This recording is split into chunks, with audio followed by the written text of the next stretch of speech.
It's going to take between 3 to 5 generations, but if we start doing it now, there will be a world with ultimate love, no money. Money won't be needed. There'll be no money.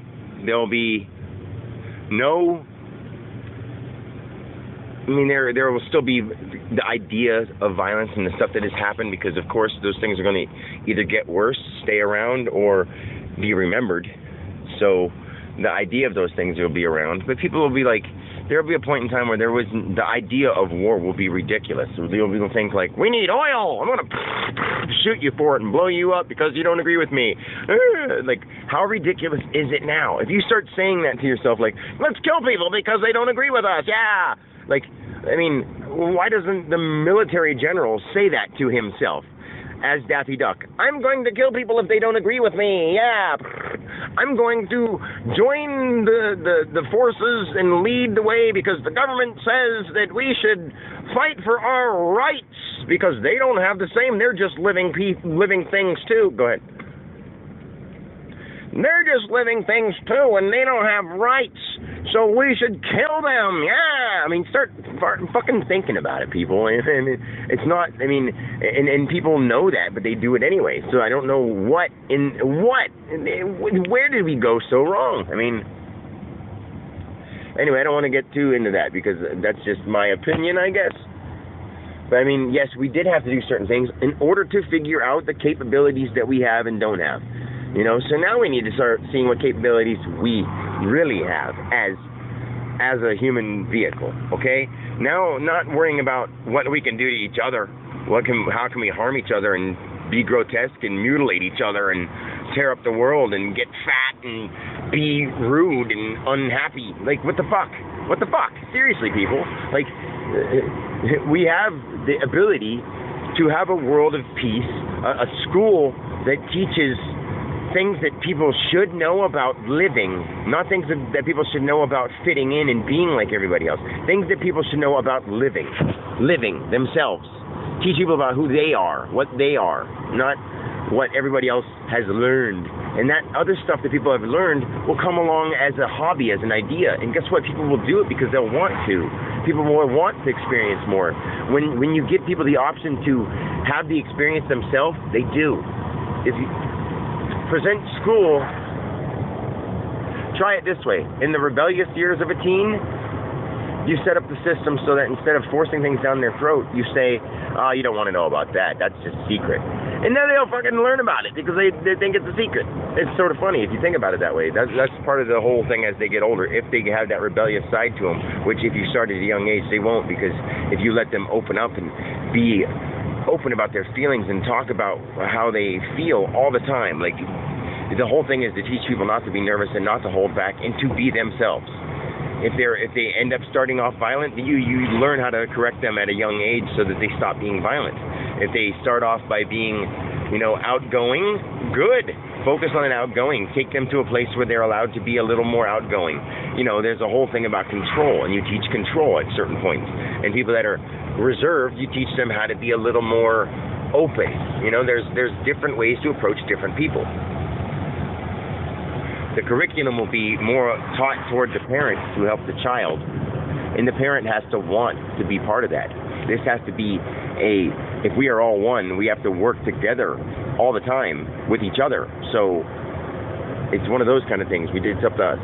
But, what I was saying earlier about, look at the things and say, yeah, we're going to kill each other over oil, or it's because they disagree, or their religion of who created us isn't, or their idea of who created us isn't the same. You can take that all the way down to people that are like, she touched another man, I'm going to kill her.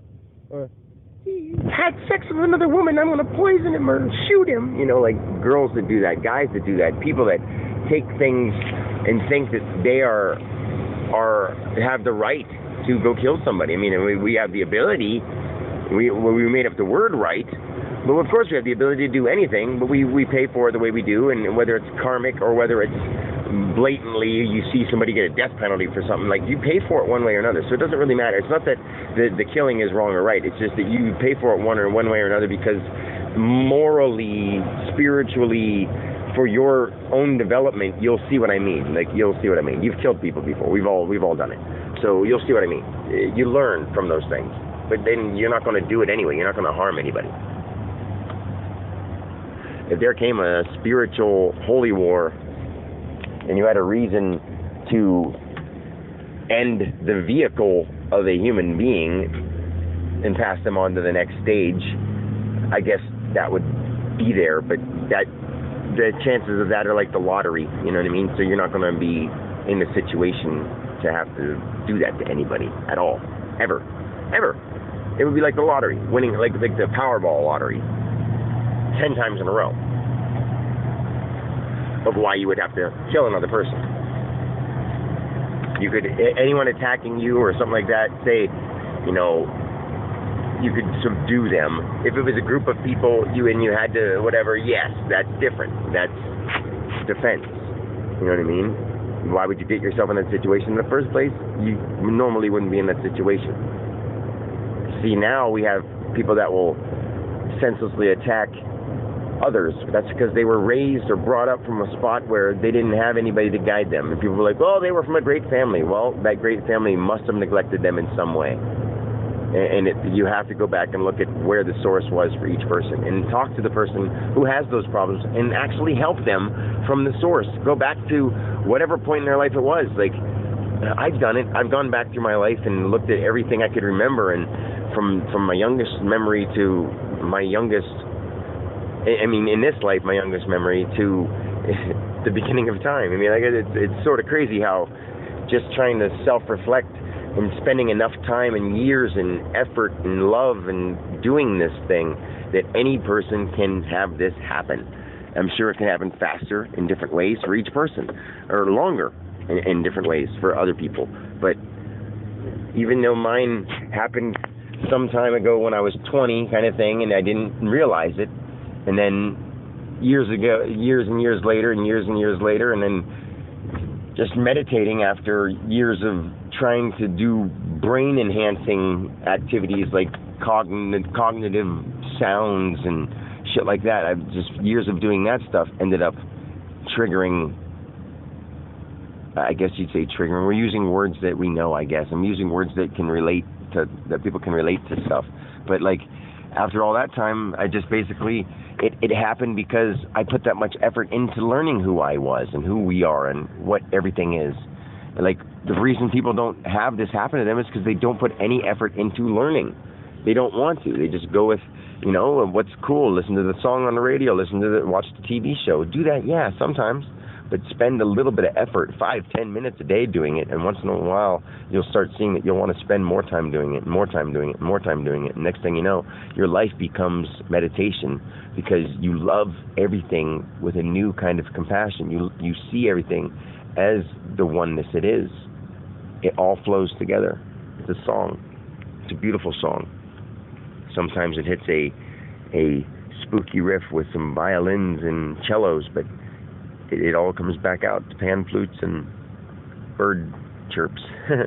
Anyway, I love you. Bye.